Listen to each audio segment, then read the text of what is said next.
Nilagay ko sa labas ang aking mga ibon, guys, kasi hindi naman sobrang malamig ngayon. Kaya ayan, nilagay ko sila sa labas ng bintana.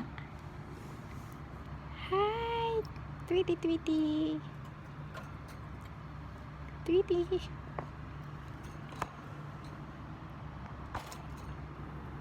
Ayan, para makalanghap sila ng sariwang hangin.